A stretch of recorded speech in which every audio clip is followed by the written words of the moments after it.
નમસ્કાર, હું પ્રવીણ. સતત ડીઝલની અછતની ફરિયાદ વચ્ચે ખેડૂતો ટ્રેક્ટર રેલીથી ગાંધીનગર ગજવશે. સવાલ એ છે કે 1 વર્ષથી આ મુદ્દો ચાલી રહ્યો છે, નિવેડો આવશે કે ડીઝલનો ધુમારો થશે? આમાં કોઈ પક્ષ બાકાત નથી. પક્ષ સાથે જોડાયેલા કિસાન સંગઠનો બાકાત નથી, કેમ કે અગાઉ પણ કિસાન સંઘ ગાંધીનગરમાં તંબુ તાણવાની વાત કરી ચૂક્યું હતું. કાર્યક્રમ મોકૂફ રહ્યો. બાંહેધરી મળી, શું બાંહેધરી મળી આજ દિન સુધી એ વાત ગળે ઉતરી નથી. એ બાદ આમ આદમી પાર્ટીના નેતાઓને ખેડૂતો ગયા ઋષિકેશ પટેલ સાથે મુલાકાત કરવા.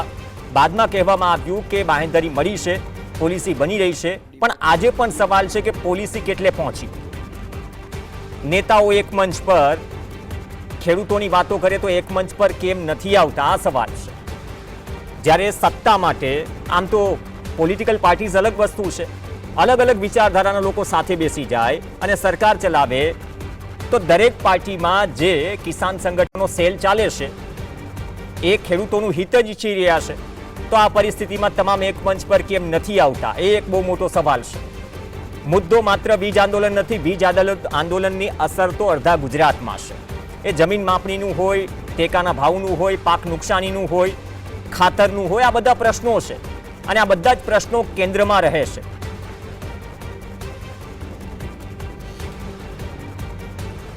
કેન્દ્રમાં રહ્યા પછી પણ જો નિવેડો ન આવે તો પછી શું આંદોલન થયા કરશે? સવાલ ગંભીર છે. સૌથી મોટો સવાલ એ કે દરેક પક્ષના ખેડૂતો એક મંચ પર કેમ નથી આવતા. બીજો સવાલ, બધા જ ખેડૂતો માટે લડવાનો દાવો કરે છે તો એકબીજાથી દૂર કેમ ભાગે છે? ત્રીજો સવાલ, છેલ્લા 1 વર્ષથી સ્થિતિ ન સુધરતી હોય તો તકલીફ ક્યાં છે? મનમાની થઈ રહી હોય તો ખેતરે ખેતરે આ પ્રકારની પરિસ્થિતિ થશે. અને પોલિસી જો પાઇપલાઇનમાં છે તો સરકાર તરફથી સ્ટેટસ કેમ જાહેર નથી થતું? સરકાર પણ ઈચ્છે કે સોલ્યુશન આવે, નહીં તો આ જ પરિસ્થિતિ દરેક ખેતરે થશે. અને સરકારનું ગેઝેટ જાહેર થાય તે પહેલાંની જે મોટાભાગની પ્રક્રિયા છે એ બાયપાસ કરવાનો પીળો પરવાનો આપ્યો કોને? આ સીધા અને આકરા સવાલ છે, બહુ ઓછી જગ્યાએ પૂછાય છે. પણ જે કંઈ પણ જમીન પર થઈ રહ્યું છે તમારી સામે છે. તાલા તૂટવાની વાત હોય, ટીંગાટોળી કે ઢસડવાની વાત હોય, અસંખ્ય વખત આ મંચ ઉપરથી આ સવાલ થઈ ચૂક્યા છે, કેમ કે આ મંચ ઉપર એ મુદ્દે વાત થાય છે જે મુદ્દો લોકોને અસર કરે છે. અને આ તો અડધા ગુજરાતની વાત છે. તો ખરેખર નિવેડો આવશે. 15 તારીખનું એલાન કર્યું છે. 1111 ટ્રેક્ટરની વાત થઈ રહી છે.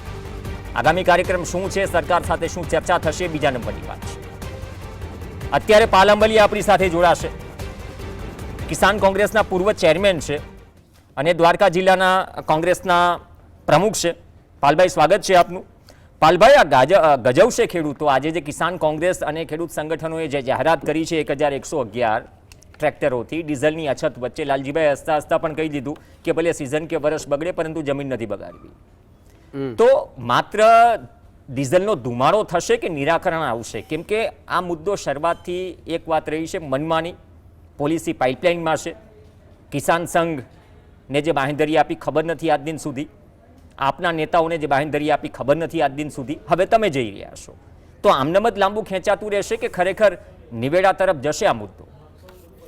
પ્રવીણભાઈ, જ્યારે ખેડૂતોના ઇસ્યુને લઈ, બાકી તમે જે ભારતીય કિસાન સંઘની વાત કરી તો ત્યારે એ જે કરવાના હતા ત્યારે મેં અગાઉમાં એની ભવિષ્યવાણી કરી હતી કે આમાં કુલડીમાં ગોળ ભંગાશે. જે આપના નેતાઓની તમે વાત કરો કે એ લોકો જે ગાંધીનગર કૂચ કરી તો ત્યારે બહુ સ્પષ્ટ વાત હતી કે કોઈ સાથે સંકલન કર્યા વગર જ્યારે એકલા તમે નીકળો તો 15-25 જણા થાય તો એનાથી કોઈ અસર ન આવે. અમે આ વીજ લાઈનોના પ્રશ્ને કોઈ ઉતાવળ નહીં, સરકારને પૂરો મોકો આપ્યો. લોડાઈ વાંઢિયાથી લડાઈ ચાલુ થઈ ત્યારથી અમે સતત પહેલાં ખેડૂતોની વચ્ચે ગયા. વીજ લાઈનોના પ્રશ્ને ખેડૂતોને પ્રશિક્ષિત કરવા માટે 2 દિવસનો સેમિનાર રાખ્યો, ખેડૂતોને પ્રશિક્ષિત કર્યા. ખેડૂતોએ એની અસર એ આવી કે જે હવે પછી, નહીંતર પહેલાં એવું થતું હતું કે જ્યારે ખેડૂતના ખેતરમાં હુકમ થઈ જાય કલેક્ટરનો અને કંપનીવાળા આવે પછી જ ખેડૂત જાગૃત થતા હતા. આ અમે જે 2 દિવસનો પ્રશિક્ષણ કર્યું એનો અસર એ આવી કે KPS 3 લાઇન જે નીકળી તો એમાં તમે જોયું હશે કે અદાણીનું જાહેરનામું માત્ર આવ્યું હતું તો જાહેરનામાને માટે થઈ અને એની સામે વાંધા ખેડૂતોએ લગભગ હજારો ખેડૂતોએ રજૂ કર્યા. હજારો ખેડૂતો ત્યાં રૂબરૂ આવીને પણ વાંધા રજૂ કરવા ગયા. કેટલાક ખેડૂતોએ બી લાઇન મેપની માગણી રૂબરૂ કરવા માટે અદાણીની ઓફિસે આવ્યા, ખેડૂતોને અંદર ના જવા દીધા. આ જે જાગૃતિ છે એ જમીન ઉપર જઈ અને ખેડૂતોને પહેલાં તો અમે જાગૃત કરવાનું કામ કર્યું છે, ખેડૂતોને માહિતગાર કર્યા છે, કયા કયા નિયમો છે, કયા કયા કાયદાઓ છે, કઈ કઈ કલમો છે, એનાથી સંપૂર્ણ માહિતગાર કર્યા પછી અને સરકારને અમે ટંકારાથી મોરબી જ્યારે ટ્રેક્ટર રેલી કરી ત્યારે બહુ સ્પષ્ટ શબ્દોમાં સરકારને સંદેશો આપ્યો હતો કે આ શાનમાં સમજવા માટેનો તમારા માટેનો સમય છે. આ અમારી ટ્રેક્ટર રેલી જે છે એ તમને ઈશારાથી અમે કહીએ છીએ કે શાનમાં સમજી જજો, નહીંતર આવનારા દિવસોમાં આ જ ટ્રેક્ટર યાત્રા ગાંધીનગર પહોંચશે. અને અત્યારે પ્રવીણભાઈ મારી વાત પૂરી કરું છું. હું એ જ કહું છું ને, આ લડાઈઓ અત્યાર સુધી થઈ, એક લડાઈ જમીન પર લડાઈ છે, બીજી એક કોર્ટ કચેરીની લડાઈઓ છે. જો નાનો ખેડૂત પરવડે નહીં, આજે પણ તમારા જ વિસ્તારમાં જે ડીએપી માટેની લાઈનો હતી, નેનો યુરિયા ભલે રાઘવજીભાઈ પટેલ પૂર્વ કૃષિ મંત્રી હેમંત ખવાના સવાલના જવાબમાં કહી ચૂક્યા હોય કે ફરજિયાત નથી, છતાંય અત્યારે ફરિયાદો ઉઠે છે. તો એક જે કોર્ટની લડાઈ છે એ મુદ્દે શું પાર્ટી કે સંગઠનો વિચારી રહ્યા છે, અથવા તો એ પણ પ્રક્રિયા છે ને?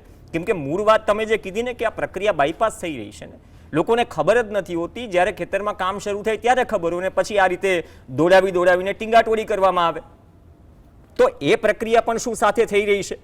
જમીનની લડાઈ તો તમે લાંબા સમયથી લડી રહ્યા છો. પ્રવીણભાઈ, આ વીજ લાઈનોના પ્રશ્ને અમારા જયેશભાઈ પટેલ હોય, હેમંતભાઈ વીરડા હોય, ભાઈ મહેશભાઈ રાજકોટિયા હોય, ભરતભાઈ કારેણ હોય, પ્રવીણ પટોડિયા હોય, સત્યમ મકાણી હોય, હરિચંદ્રસિંહ જાડેજા હોય, રતનસિંહ ડોડિયા હોય, રમેશભાઈ ઓરમા હોય, અમે બધાએ ગુજરાત કિસાન સંઘર્ષ સમિતિ અને કિસાન કોંગ્રેસના માધ્યમથી અમે જાહેરાત કરી હતી. 2 દિવસના પ્રશિક્ષણમાં કહ્યું હતું કે જે ખેડૂતને કલેક્ટરની પહેલી નોટિસ આવે ને ત્યારથી એ નોટિસનો શું જવાબ રજૂ કરવો, ત્યારથી લઈ અને હાઈકોર્ટ સુધી લડવા માટેની આખી ટીમ અમે તૈયાર કરી છે. અને અત્યારે જ્યાં જ્યાં આ પ્રશ્નો થયા છે અમે ખેડૂતોને સામેથી આખી અરજીઓ કલેક્ટરના જવાબ જો રજૂ કરવા માટે એ પહેલી નોટિસનો શું જવાબ હોય, બીજી નોટિસનો શું જવાબ હોય, સામે કંપની પાસેથી કયા ડોક્યુમેન્ટ માંગવાના છે, એ માંગ્યા પછી જો કંપની ડોક્યુમેન્ટ આપે તો કયા કયા ઘટે છે, આ તમામ વસ્તુ. અને આમાં હું તમને એક મોટું એક્ઝામ્પલ આપું.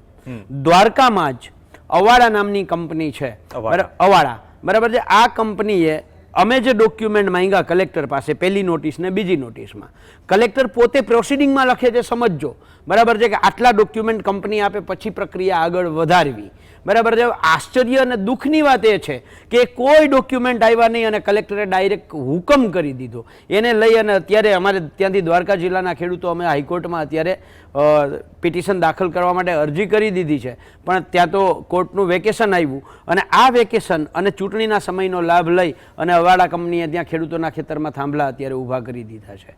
એટલે આ બધા જ પ્રશ્નોને લઈ અને માત્ર એક જ નહીં, વીજલાઈન એક જ નહીં, એવી જ રીતે ખાતરમાં 700 રૂપિયાનો ભાવ વધારો થયો, ડીઝલ એક બાજુ મળતું નથી અને ડીઝલમાં 8-10 રૂપિયાનો ભાવ વધારો થયો, 7 વર્ષથી અતિવૃષ્ટિ અને કમોસમી વરસાદનો ખેડૂત ભોગ બન્યા છે. એની સામે ઇનપુટ, દવા, ખાતર, બિયારણ તમામ વસ્તુ મોંઘી થઈ. એની સામે ખેડૂતના ખેત પેદાશના ભાવ, ઘઉં હોય, મગફળી હોય, કપાસ હોય, બધી જ ખેત પેદાશ એ 2014 પહેલાં જે ભાવ હતો ત્યાંને ત્યાં છે. એટલે સરકાર અત્યારે જાણી જોઈને જાણે ખેડૂતોને મારી નાખવા માગતી હોય અને ખેડૂતનું સ્લોગન જાણે બની ગયું હોય કે ખેડૂત હટાવો, કંપનીઓ બચાવો. આટલી બધી યોજનાઓ તો છે. ઘણી વખત એ છે શહેરી વિસ્તારોમાં જેને ખેતીથી કોઈ લેવા દેવા નથી, ઘણી વખત એમ કે મીડિયા માધ્યમમાં અઠવાડિયામાં 3 દિવસ કેમ ખેડૂતો ઉપર ચર્ચા હોય છે. અહીંયા પ્રશ્ન એ છે, એ જે એક તો હેડલાઇનના આંકડાઓ હોય છે, દરેક યોજનાઓ, મુખ્યમંત્રી કિસાન સહાય યોજના, પ્રધાનમંત્રી ફસલ બીમા યોજના, સનેડા માટે સબસિડી વધારી, આ બધું જ. તો એમાંથી શું કંઈ નથી થઈ રહ્યું?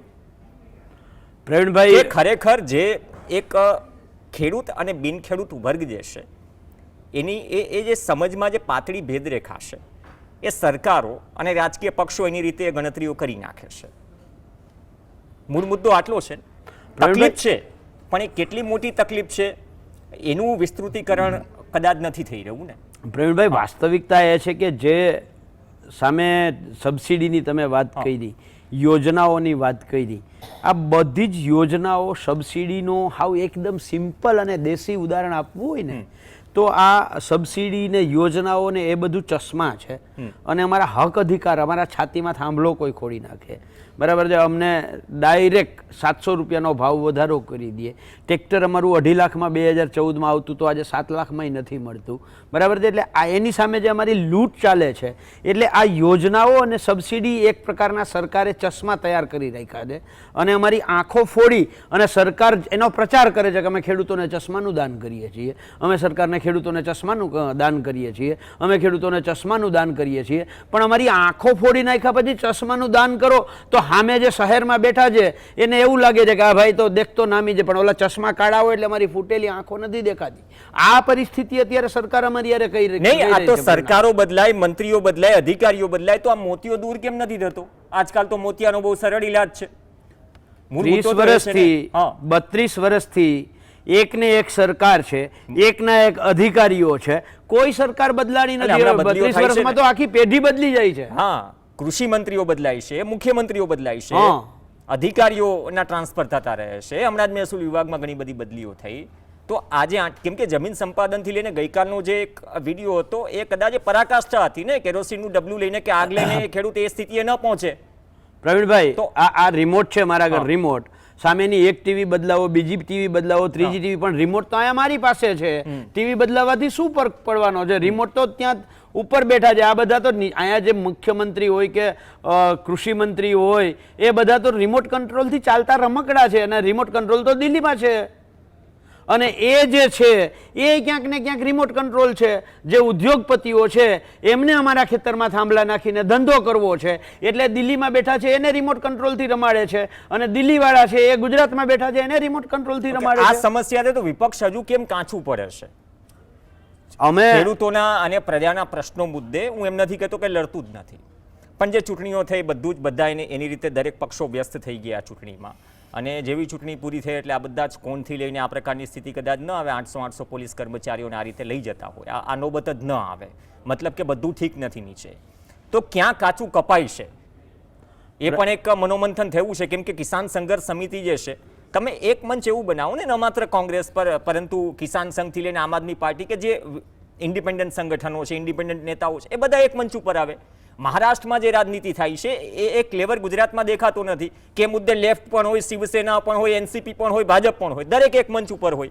જ્યારે આ પ્રકારનો મુદ્દો આવે તો એ મહારાષ્ટ્રની હવા ગુજરાત તરફ કેમ નથી આવતી વર્તનમાં? પ્રવીણભાઈ, 15 જૂન નો જે કાર્યક્રમ છે, આ કાર્યક્રમમાં આપ અને એના બાપ ભાજપ એટલે કે ભારતીય કિસાન સંઘ અને આપનું કિસાન સંગઠન, આ બે સિવાય ગુજરાતમાં તમામ રાજકીય પક્ષોના તમામ ખેડૂત સંગઠનોને અમે આમંત્રણ આપીએ છીએ. આ બે એટલા માટે નહીં, બેયનો અનુભવ ગુજરાતના ખેડૂતોએ અગાઉ કરી લીધો છે.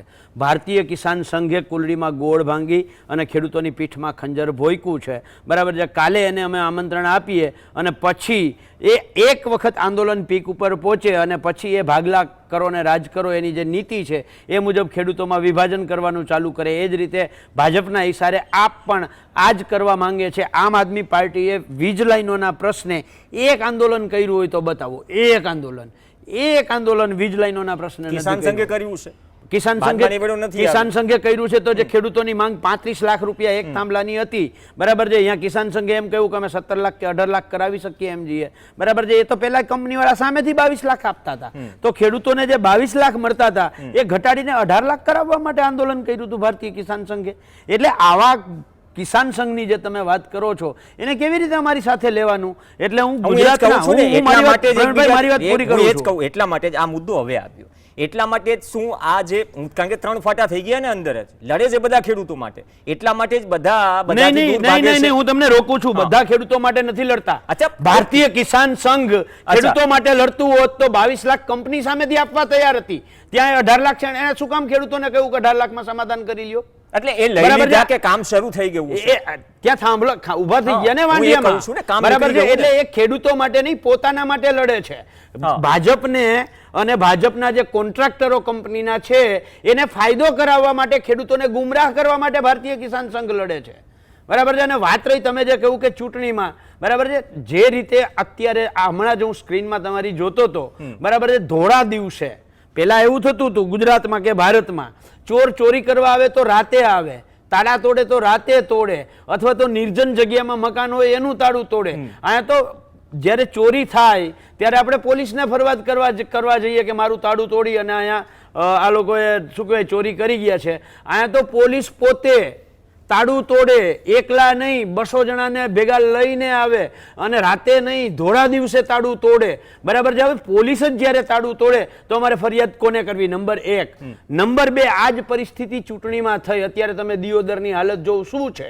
બરાબર છે. ત્યાં જેણે જે રોલ કરવો જોઈએ અધિકારીએ એ રોલ નિભાવે છે ખરા? એવી જ રીતે ચૂંટણીની અંદર મારા દ્વારકા જિલ્લામાં તમે જોયું હશે કે કોડીનારના જે મિત્રો ધજા ચડાવવા આવ્યા હતા એમની હારે રાત્રે શું પરિસ્થિતિ થઈ છે. અને ચાલુ ચૂંટણીએ મારા દ્વારકા જિલ્લાની વાડીનાર જિલ્લા પંચાયતમાં હું નામજોગ કહું છું, બરાબર છે, પોલીસે પોતે પોતાની જ ગાડીની ડેકીમાં આવી અને દારૂ અને પૈસાનું વિતરણ કર્યું છે.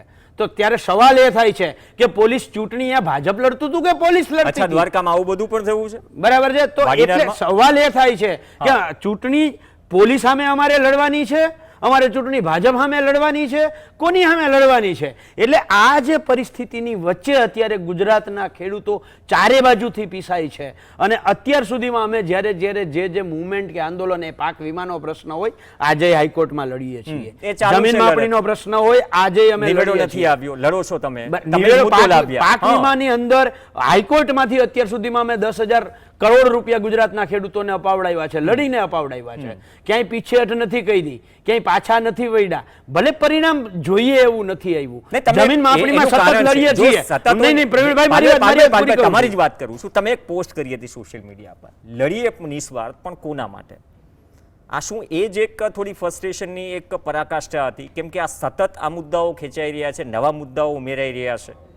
સ્થિતિ ચૂંટણી પછી આજે 6 વીઘાનો ખેડૂત એક 765 ને કેવી જાય તો ખાતેદાર મટી જાય એવા પણ સમસ્યાઓ આખા ગુજરાતના ખેડૂતો માટે સતત લડ્યા પછી અને ચૂંટણીનું પરિણામ જોયા પછી એક મનોમન સવાલ તો થાય પ્રવીણભાઈ કે લડવું કોના માટે? પણ એ બીજા જ દિવસે એ જે મનની અંદર આવેલી વાત હતી એ ખંખેરી અને ફરીથી પાછા લડવા નીકળી ગયા છીએ. આજ દિવસ સુધી અત્યારે જ્યારે અમે લડ્યા છીએ ક્યાંય કરતાં ક્યાંય પીછેહટ નથી કરી. બરાબર છે ને? એનું જ પરિણામ છે કે આજની તારીખમાં ગુજરાત સરકારે ફરજિયાત જમીન માપણીના મુદ્દે ફ્રી ખેડૂતોનું પ્રમોલ્ગેશન કરવાની પ્રક્રિયા ચાલુ રાખવી પડી છે.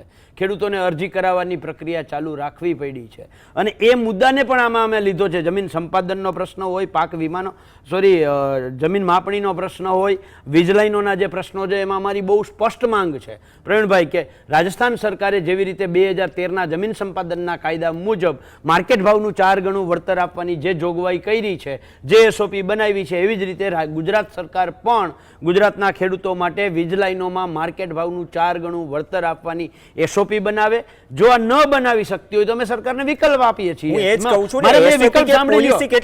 મારા વિકલ્પ હું કહું છું, બરાબર છે. અથવા જો એ ન થઈ શકતું હોય તો સરકાર જેવી રીતે ટેલિકોમ કંપનીઓ તમારા જ આ બિલ્ડિંગની ઉપર ટાવર ઊભો કરે, મોબાઈલ ટાવર, મોબાઈલ કંપનીઓ, તો માસિક ભાડું 40-50 હજાર આપે છે, એમ દરેક વીજ થાંભલા દીઠ અમને માસિક 30,000 ભાડું આપો. આ બંને ના કરી શકતા હોવ તો 1 કરોડ એક વીજ થાંભલા દીઠ અમને 2 કરોડ રૂપિયા આપી દો. આ 3માંથી જે વિકલ્પ સરકારને પસંદ કરવો એ કરે. નહીતર આવતી 15 જૂન સુધીમાં ગુજરાતના ખેડૂતો શાંતિપુરા સર્કલ જે અમદાવાદની બાજુમાં છે ત્યાં સવારે 10 વાગે 15 જૂને હું ગુજરાતના ખેડૂતોને GSTVના માધ્યમથી આહવાન કરું છું, હાકલ કરું છું કે આ ચારે બાજુથી આપણે પીડાઈએ, ડીઝલમાં પીડાઈએ, ખાતરમાં પીડાઈએ, ખેત પેદાશના ભાવોમાં પીડાઈએ અને ઉપરથી આ વીજ કંપનીઓ આપણી છાતીમાં થાંભલાઓ નાખે છે. ત્યારે ગુજરાતના ખેડૂતો જાગૃત બનો, એક બનો. આવો આપણે સૌ સાથે મળીને તમારું ટ્રેક્ટર લઈને આવો. 15 જૂન સવારે 10 વાગે શાંતિપુરા સર્કલે ભેગા થઈ અને ગાંધીનગર જઈ અને સરકારને પહેલું અલ્ટિમેટમ આપીએ કે આ અલ્ટિમેટમ આપવા આવ્યા છીએ. જો હવે નહીં સમજો તો ગાંધીનગર આવીને અમે બેસી જઈશું. ઓકે, મૂળ સવાલ એ પણ છે, તમે કીધું ને કે હા મોરબી કહ્યું એટલે સરકારને એટલીસ્ટ ધ્યાન દોર્યું કે હવે ભાઈ નિયમ મુજબ કંઈક કરો. એક તો પોલિસી ક્યાં પાઇપલાઇનમાં છે, કેટલી બની, એના ઉપર કામ થઈ રહ્યું છે કે નહીં, હજી મીડિયા પાસે પણ માહિતી નથી, ખબર નહીં બની રહી છે. આ દેશમાં પોલિસીઓ બનતી જ હોય છે, અમલવારીનું વિશ્લેષણ કે મનોમંથન થતું નથી. બીજો મોટો મુદ્દો, લડાઈ ઘણી બધી થઈ, આંદોલન ભૂતકાળમાં ઘણા બધા થયા. આ તમામ લડાઈમાંથી ઘણી વખત એવું છે કે નેતાઓ ખેસ સાથે કંઠી પણ બદલી લે, એટલે પછી ખેડૂતો થોડાક નિરાશામાં આવી જાય. હું લાંબુ ઉદાહરણ નહીં દઉં, નજીકમાં જ છે. બીજો મુદ્દો, તમે લડી રહ્યા છો આક્રમકતાથી ખેડૂતો સાથે કે ટેકનિકલી લડી રહ્યા છો, પણ સર્વપક્ષીય ભાગ બટાઈનો પણ મુદ્દો હોય છે. જે વીજલાઈનના કામો ચાલે છે એમાં કોઈ પણ પક્ષના નેતા બાકાત ના હોય ભાગીદારીમાં, એવી ફરિયાદો સતત ઉઠે સૌરાષ્ટ્ર કે કચ્છમાંથી, તો એ પણ એક મુદ્દો છે ને. એ કઈ પ્રકારનો મેસેજ આ ખેડૂતો કે જનતામાં જાય છે આ પ્રકારની જેન્યુન માંગને લઈને? આ જ વસ્તુ ખેડૂતોએ સમજવાની જરૂર છે કે આ વીજ કંપનીઓમાં જેને તમે મત દઈ અને મોટા કર્યા છે એ જ નેતાઓ બરાબર છે આ વીજ કંપનીઓમાં કોન્ટ્રાક્ટર છે. ગુજરાત કિસાન સંઘર્ષ સમિતિ અને કિસાન કોંગ્રેસ આ બંને કોઈ પણ પક્ષના નેતા હોય એ તમામની સામે લડ્યા છે. કોઈ પણ કંપની હોય એ તમામની સામે લડ્યા છે. એક દાખલો પણ એવો નથી કે જ્યાં અમે ના લડ્યા હોઈએ, બરાબર છે. અને આવનારા દિવસોમાં પણ મને અત્યારે જે મેં શરૂઆતમાં નામ લીધા એ તમામ ખેડૂત આગેવાનો આજે પણ મજબૂત છે, મક્કમ છે અને તમામની સામે લડવા માટે તત્પર છે. ઓકે, લાલજીભાઈ દેસાઈ આપણી સાથે જોડાઈ ગયા છે, ભરતસિંહ ઝાલા જોડાઈ ગયા છે, કેમ કે આ મુદ્દો હતો તો અલગ અલગ પ્લેટફોર્મમાં પોતાની વાત મૂકવા જાય છે. લાલજીભાઈ, સ્વાગત છે આપનું. લાલજીભાઈ, મોટાભાગની ચર્ચા થઈ, તમે થોડાક કોઈ કારણોસર મોડા પહોંચ્યા, પણ મૂળ મુદ્દો એ છે ને કે આનો નિવેડો આવશે કે ડીઝલનો ધુમાડો થશે? ઘણા બધા મુદ્દાઓ આપણે જોયા છે. આ જેન્યુન મુદ્દો છે, અડધા ગુજરાતને લાગુ પડતો મુદ્દો છે, પણ જે કિસ્સાઓ બને છે એમાં નિવેડો તરફ કેમ નથી જતું ને દરેક પક્ષ એક મંચ ઉપર કેમ નથી આવતા? બધા એકબીજાથી દૂર કેમ ભાગે છે? કિસાન સંઘ હોય, આમ આદમી પાર્ટી હોય કે એના સંગઠનો હોય, આવી સ્થિતિ કેમ ગુજરાતમાં? સૌથી પ્રથમ તો આપણે આ મંચના માધ્યમથી એટલે મેં જીએસટીવીનો આભાર માનીએ છીએ કે તમે ખેડૂતોના રૂંધાયેલા અવાજને એક એવું પ્લેટફોર્મ આપ્યું જેના થકી અમે સમગ્ર ગુજરાતના ખેડૂતો સુધી આ વાત મૂકી શકીએ. આપ કહ્યું કે ડીઝલનો ધુમાડો થશે, તો મારું બહુ સ્પષ્ટ માનવું છે કે આ ડીઝલનો ધુમાડો નથી, આ અમારા આવનારી પેઢીના હક અને અધિકાર માટેની આ લડાઈ છે. એક બાજુ હમણાં જ કંઈક નરેન્દ્રભાઈએ કંઈક એક જગ્યાએ મોટું આખું યાત્રા કાઢીને હજારો વ્હીકલ ભેગા કર્યા, અને હમણાં બંગાળની ચૂંટણી આપણે જોઈ છે, અલગ અલગ રાજ્યોની ચૂંટણીઓ આપણે જોઈ છે કે જ્યાં હજારો કરોડનું પેટ્રોલ ડીઝલ બાળીને સભાઓ થાય, ત્યારે આપણે આ ચિંતા જે છે એ લોકો નથી કરતા. બીજી બાજુ આ તો પોતાના હક અને અધિકારની લડાઈ છે. અને અમે એમ કહીએ છીએ કે એવરેજ એક ટ્રેક્ટર છે 10 લીટર ડીઝલ જે છે એ બળશે. માનો કે દૂર અને નજીક ને બધું ગણીએ, કોઈમાં 20, કોઈમાં 30, કોઈમાં 5, પણ એવરેજ જે છે 10-15 લીટર ડીઝલ જે છે એ અમારું આમાં વપરાશ છે. હું ધુમાડો થશે એમ નહીં કહું, આ ઇન્વેસ્ટમેન્ટ છે પોતાના અધિકારોને બચાવવા માટેનો. આઝાદીનો જંગ જ્યારે લડતા હતા ગાંધી, નહેરુ, સુભાષ, સરદાર અને આપણા બાબા સાહેબ બધા લોકો, એ ત્યારે એ લોકો ટ્રાવેલ કરતા. એટલે હક માટેની લડાઈ માટે ટ્રાવેલ કરવું પડે, અને આ ટ્રાવેલ કરીએ નહીં કરીએ તો શું થાય ખબર છે?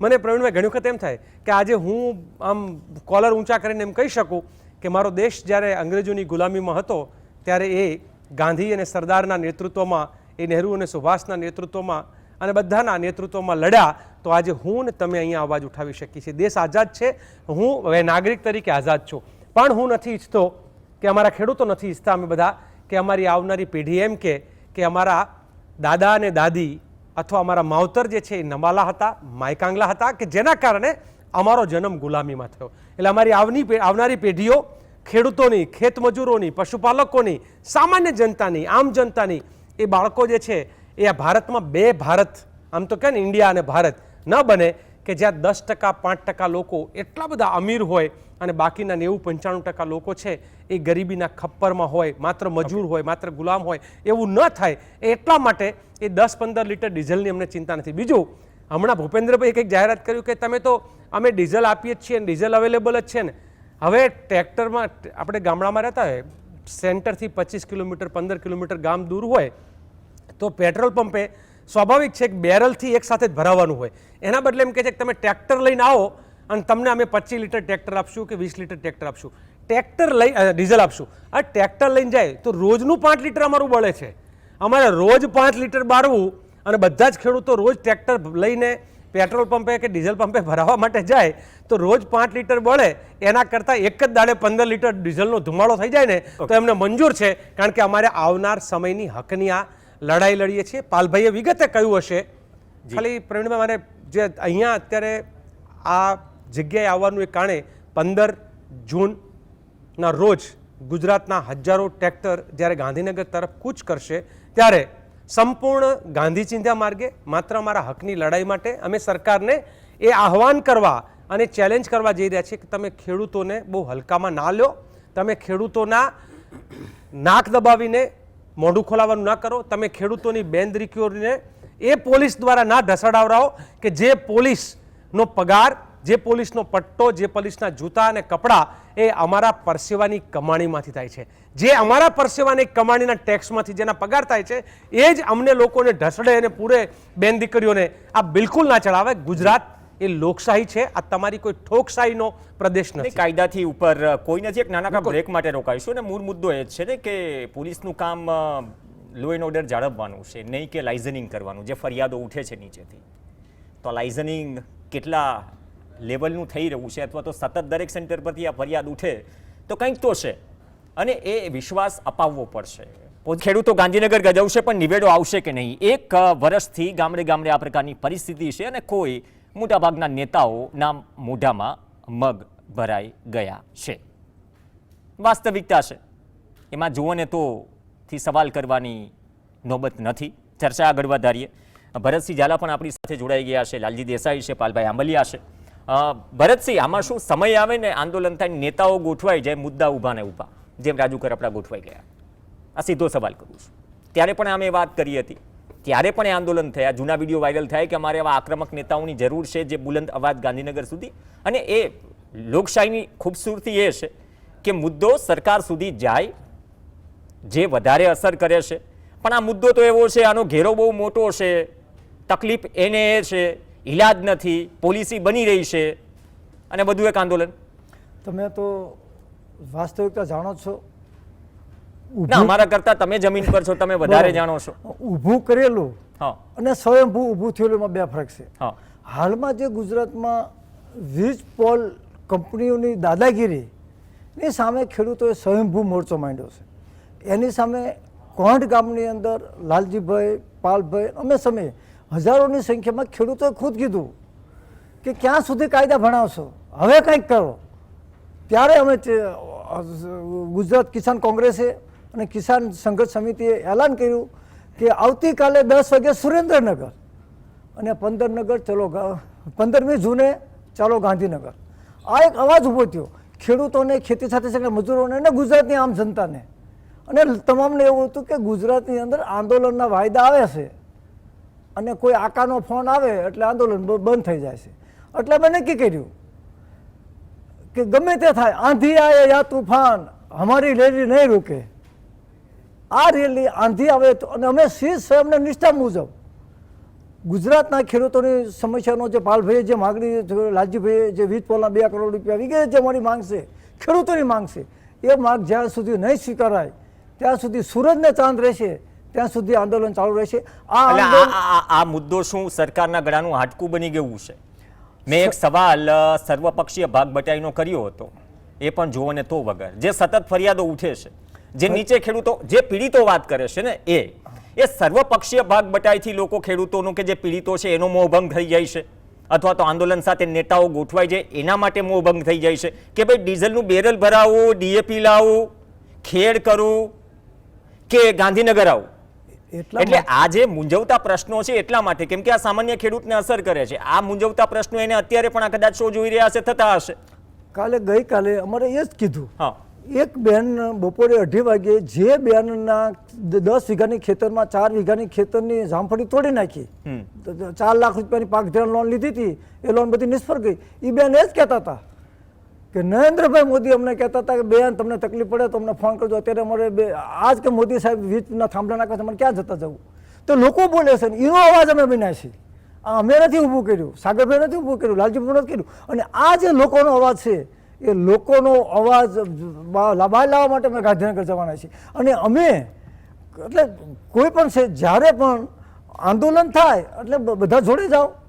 અને બધાને જોડવા માટે ટ્રેક્ટર એકલું પૂરતું નથી, ટ્રેક્ટર તો આવશે જ, તે સાથે ગામે ગામથી જે ખેડૂતો, મજૂરો, પશુપાલન કરતા કોઈ બસમાં આવશે, કોઈ વાહનમાં આવશે, તમામ લોકો આવવાના છે. પણ આ લડત વ્યાજબી છે, ન્યાયના હિતમાં છે અને ખેડૂતોના હક અને અધિકાર માટે આપવાની છે. નહીં, આ મુદ્દો લાલજીભાઈ, એક નાનો સવાલ જોડી દો સાથે, એના સંલગ્ન છે.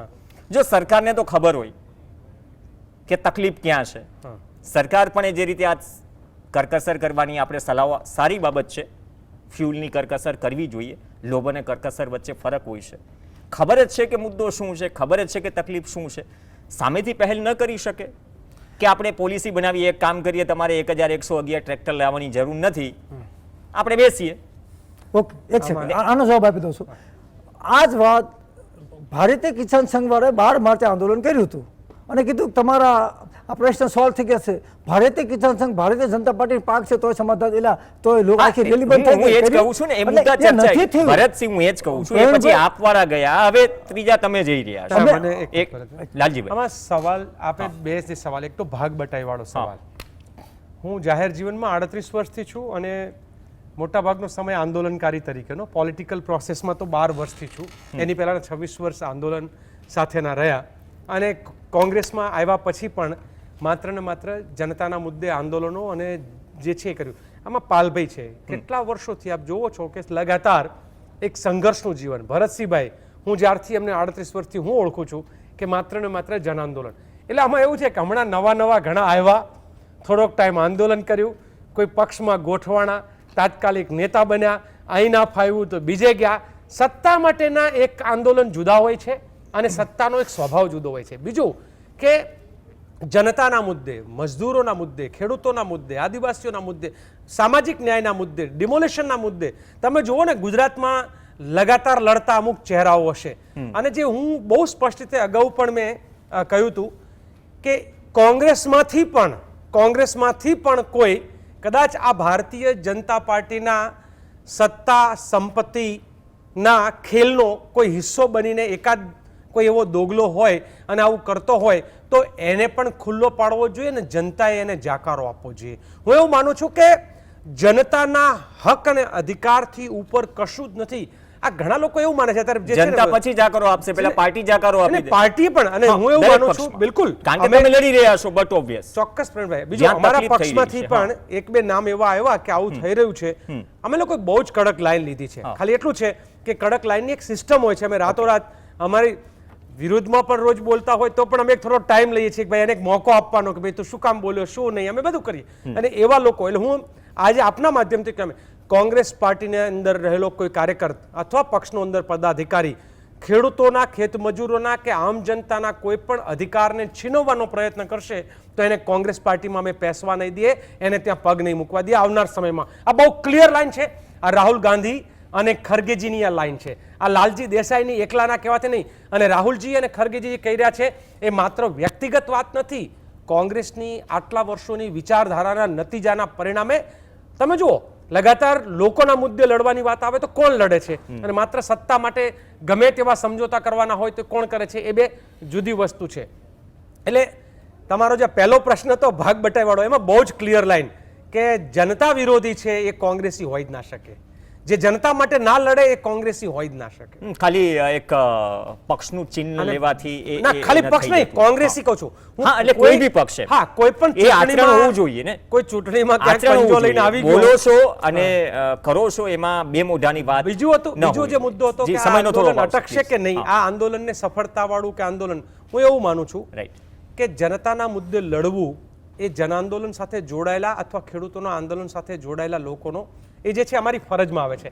અમે કોંઢ ગામમાં પણ કહ્યું હતું અને અનેક ગામમાં કહ્યું છે કે આમાં જે ખેડૂતો પોતે પોતાના હકની લડાઈ લડવા માગે છે એ લડાઈ લડવામાં અમે ખભે ખભો મિલાવીને અમે સહયોગ કરશું. પણ માત્ર પાલભાઈ કે લાલજીભાઈ કે ભરતસિંહભાઈ કે જયેશભાઈ કે મહેશભાઈ કે XYZ 5-10 લોકો આ લડાઈ લડે અને લોકોને તૈયાર કરે એવું નહીં. જ્યાં જનતાને, જ્યાં ખેડૂતોને લાગે કે અમારે મદદની જરૂર છે, અમે એના માટે રાત દિવસ પસીનો વહાવવા માટે તૈયાર છીએ. ઓકે, બહુ સારી વાત કરી, ફ્રૂટફુલ ચર્ચા રહી. પણ મૂળ મુદ્દો એ હતો કે કેન્દ્રમાં ખેડૂત છે દરેકના. આમ આદમી પાર્ટી હોય, બીજેપી હોય, ભારતીય કિસાન સંઘ હોય, બીજેપીનું કિસાન સેલ હોય કે કોંગ્રેસ હોય કે કિસાન કોંગ્રેસ. તમે કિસાન સંઘ કીધું, સોરી ભારતીય કિસાન સંઘ નહીં, આજે વાત કરે છે, જો દાવો કરે છે દાવો, પણ ભારતીય કિસાન સંઘ એટલે ખેડૂતોના પીઠમાં ખંજર. ભારતીય કિસાન સંઘને ખુલ્લી ચેલેન્જ કે એણે છેલ્લા 30 વર્ષમાં ગુજરાતમાં ખેડૂતોના સાચા સવાલોના કોઈ ઉકેલ લાવ્યા હોય અને એના માટે સાચા થઈને લડ્યા હોય તો એવી એક ઘટના બતાવે. ભારતીય જનતા પાર્ટીનું કિસાન સંઘ, ભારતીય કિસાન સંઘ એટલે ખેડૂત આંદોલનોને અને ખેડૂતોના અધિકારોને નબળા પાડી દેવાનું એકમાત્ર ષડયંત્રકારી સંગઠન. કદાચ આ બધા જ સવાલો અને આક્ષેપો વચ્ચે કદાચ એક કચ્છના ધારાસભ્ય છે જે ભાજપ અને કિસાન સંઘને માસિયાઈ ભાઈ ગણાવતા હતા, કદાચ આ છબી દૂર કર્યો તો કિસાન સંઘે પણ જવાબ આપવો જોઈએ. આ મંચ પર જ્યારે પ્રવક્તા હશે તો આ સવાલ બે ઝીઝક જો અને તો વગર કરીશું. પણ સૌના કેન્દ્રમાં ખેડૂતો છે તો બધા એક મંચ પર કેમ નથી આવતા, એક વ્યાજબી સવાલ છે. બીજી વાત, આટલા બધા મુદ્દાઓ છે, પાલભાઈ આટલા લાંબા સમયથી જમીન માપણીથી લઈને બધા જ મુદ્દે લડી રહ્યા છે, તો એ મુદ્દાઓ મુદ્દે ખરેખર પહેલા અટક્યા વગર બોલતા નેતાઓ આજકાલ પાંજરે કેમ પૂરાઈ ગયા છે, કે ખરેખર ખેડૂતોના મુદ્દા પાંજરે પૂરાઈ ગયા છે. આજનો સવાલ નેગેટિવ ન હતો કે ડીઝલનો ધુમાડો થશે. મૂળ મુદ્દો એ હતો કે જેના માટે લડત થઈ રહી છે અથવા જે સમસ્યા છે એનો નિવેડો આવે એક પ્રક્રિયાથી. એ પણ એક લોકશાહીનો ભાગ છે અને કદાચ એ લોકશાહી સત્તા એટલે કે સરકાર પણ ફોલો કરે, વિપક્ષ પણ ફોલો કરે. અલ્ટિમેટલી દેશનો નાગરિક પણ વિપક્ષ છે, જે કોઈ પણ સત્તાધારી પક્ષને સવાલ કરે, વિપક્ષને પણ સવાલ કરે જો કામ ન કરતા હોય. જોઈએ સમાધાન નીકળે છે, ગાંધીનગર કેવું ગજવે છે અને શું અસરો થાય છે, અને 27 દૂર છે પણ એ પહેલા મુદ્દો સમાધાનનો છે. ધન્યવાદ ભરતસિંહ ઝાલા, ધન્યવાદ લાલજીભાઈ દેસાઈ અને પાલભાઈ આંબલિયા ચર્ચામાં જોડાયા. આ સાથે ચર્ચામાં હાલ બસ આટલું જ. નમસ્કાર.